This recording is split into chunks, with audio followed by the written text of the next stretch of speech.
Um, Good afternoon, everyone. I must say I'm very delighted to be here. I remember coming to Oxford about probably about 4 years ago. I actually wanted to come to this university. In the end, I didn't end up applying, but I did actually receive the grades, and I felt disappointed for actually not applying. But very happy that Dr. Patricia Daly has invited me here today. I guess my views are going to sort of tend towards the sort of right-wing view compared to what Catherine just spoke about. I will talk about my background for a little bit, and then I'll talk about the riots in the context of like where I'm from. I'll speak mostly about Peckham because I was actually there at the time, and I actually probably got to hear over 100 opinions because I do own a small takeaway, Caribbean takeaway in Peckham, and I had customers coming in and back and forth, and they were telling me exactly what was happening, and you know, just listening to what the people in your local community think about what's happening and their views and even some of the people that were actually rioting, they'd come to the shop and they would grab food and they said, "Oh, I'm gone," and you know, it was very scary. And I remember trying to get home afterwards, and I closed up because I did stay open for most of the day. I actually closed up and I tried to get a cab, and cab couldn't actually get past to get home, and I could actually see everything happening. So I will talk a bit about my background. So I did come from Jamaica about 9 years ago. I came when I was 11, lived in Peckham for most of my life. I didn't go to the best school. I got put in a school by the council, and then I worked really hard. I sort of had that traditional like sort of upbringing that you have to work hard if you want to achieve well, and went on to college, and I worked really hard at college as well, and then got to university. Throughout that time while I was at college, just before I got to college, I joined a young leaders program called Leaders of Tomorrow. That program is the program that I would actually say sort of set the way I think and the way I look at life for the next 5 years after when I joined. First of all, in terms of like just the upbringing in Peckham and how people think, a lot of people it is a general view, but I think a lot of people where I come from, what they would regard as cool and like if you want to be down with everyone, it wouldn't be to like get the best education and like excel as far as possible. It's like if you're wearing the latest trainers or whatever, and it was sort of like the MTV based bling culture. That's the sort of general views a lot of my friends unfortunately had, and sort of ties into the riots as well. In terms of the riots itself, I mean, I do believe it had some sort of political agenda at the start. The killing of Mark Duggan in regards to his family as well. I think that a lot of people felt disheartened by it, and without like a good explanation or sound explanation of what really happened, I felt it was right for people to go out and protest, have peaceful protests, and when you have protests, it can turn into riots, and conflicts can actually appear, and it did. However, this is where I would probably sound like all the other political commentators, or most of them.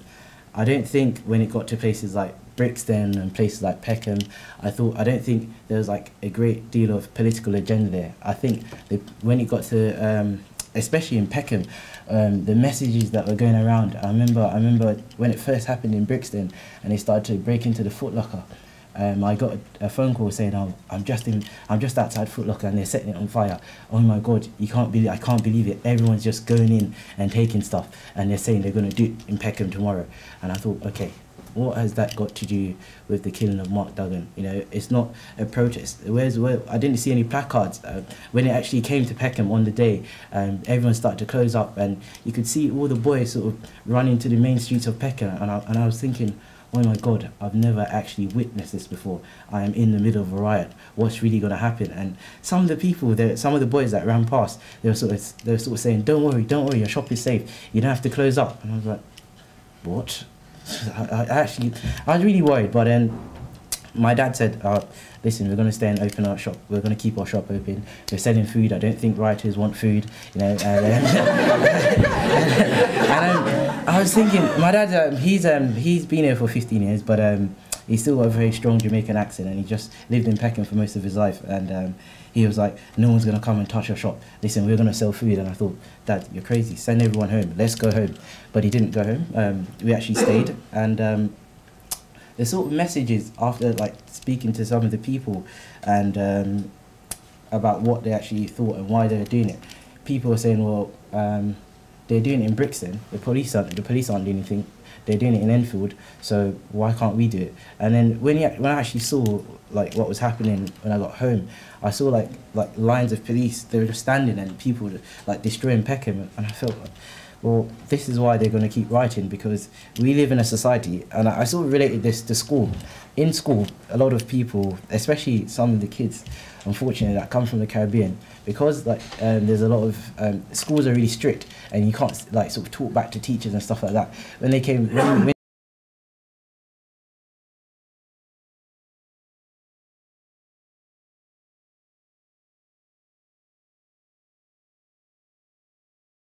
discipline, and I felt the same when I saw like the police standing there and people were destroying their own town, and the police went, dude, they did try. I mean, they did try, but they couldn't do a lot. And I think when people are doing that, it makes me wonder, like, where does power lie?